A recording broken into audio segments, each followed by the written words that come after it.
Hey folks, it's Marvin Cash, the host of The Articulate Fly, and we're back with another Western North Carolina fishing report with Dale Collins of Tuckaseegee Fly Shop.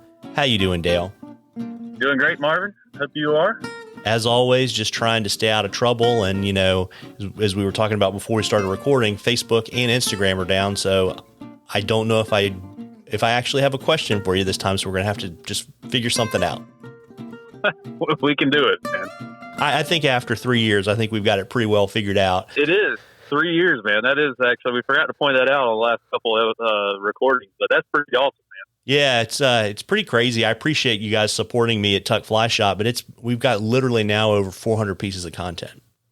Wow, that's awesome. Yeah, so all good. It's kind of cut into my fishing time a little bit, but I got to fix that. Absolutely. So, taking a quick look at your weather, we're, in a transition. We've gotten kind of some warm, moist air, and that's getting ready to get moved out of here. But that means we're going to get rain for a few days in your neck of the woods. What do you expect to see, and how do you think it's going to impact things on the water? Well, I tell you, at my weather station, we had 2.5 inches of rain for the month of September. So after we got those tropical systems out of here, it quit raining. So we are welcoming this rain this week. But yesterday it rained half an inch overall in the area. And this morning's trip went off without a hitch. The water conditions were great. So when we get these like half inch showers or quarter inch showers during the day, it doesn't really mess us up. It's when we get an inch or more, is really when things can go sour. Just taking a look at Scotts Creek just a minute ago, it did look pretty orange. So one of those isolated showers must have hit it. But overall, the fish are happy. We've had a cool start to fall, so that's nice. I did get a report from a friend of ours, Earl, 58-degree water temperature on Hazel Creek this past weekend, at 2,800 feet in elevation. So, we're right in the ballpark of where we want to see those water temps. Yeah. And you had some DH stocking probably in your neck of the woods too, right? That's right. During that process, West Fork of the Pigeon has got fish, and I believe Nantahala Snowbird got fish today, and then Jackson County Tuckaseegee will get fish this week.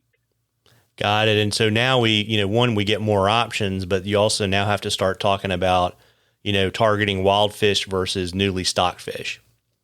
That's right. Yeah. If you want to play the game and kind of be solo, go up into the national park. One thing that the State Harvest Program in North Carolina does is draw some of that pressure off of the national park. So if you want to go fish in a beautiful area and not have to bring your own rock, then definitely check out some of the Great Smokies opportunities. Yeah, and probably the name of the game in the fall, right, is something orange.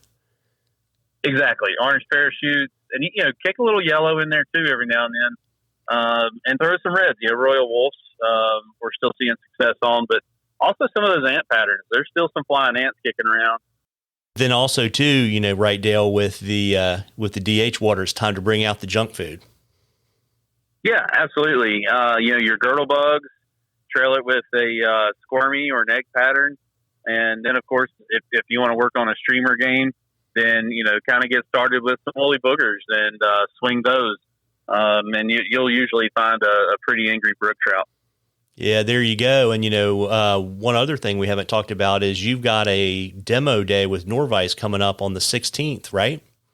That's correct. Yeah, October 16th at our Waynesville location. Tim and Tyler and crew will set up there. And, if you've never experienced Norvice before, it's a great opportunity to come in, chat with the guys, talk about how they're made, and kind of see how the spinning thing works, because it's pretty darn cool. I know personally it has made fly tying fun again. When you're tying for trips and everything, it kind of becomes a drag, but it is really, I've kind of found joy in how to work and maneuver some of the mechanics of the vise that just make it really efficient. So come check it out. Be 10 to 4, so pretty much all day on Saturday, October 16th in Waynesville. Yeah, and my understanding is, Tim and Tyler are going to unveil some new products at the store too, right? That's correct. Yeah. So, IFTD got canned and pushed out to next spring. So he had some new cool things he was going to unveil at IFTD this year. So he decided, he's just going to do that with us. So Really excited. I mean, it's such a cool vice as it is. So I'm really looking forward to seeing what that is, because you got to be pretty creative to see how you can improve this thing anymore. So I'm really looking forward to it. Yeah, there you go. And folks, we love questions on the articulate fly. You can email them to us or send them to us on our Instagram or our Facebook page. And if we use your question, I'll send you some articulate fly swag, and we will enter you in a drawing for something cool from the shops at the end of the season. And Dale, before I let you go, you want to let folks know about your 3 locations and hours and all that kind of good stuff? Absolutely. So across all locations, you can find us, tuckflyshop.com, 828-488-3333. Get you all 3 places. Hours are 8 a.m. to 5 p.m. Monday through Saturday. So we're closed on Sundays. And pretty much in downtown Silva, downtown Bryson City, with the big brown trout statue out front. And then I like to stay in Waynesville. We're down the street from Orchard Coffee, because so many people apparently know where Orchard Coffee is. So if you don't, look it up, and we're just down the hill from them. So it's some good stuff there.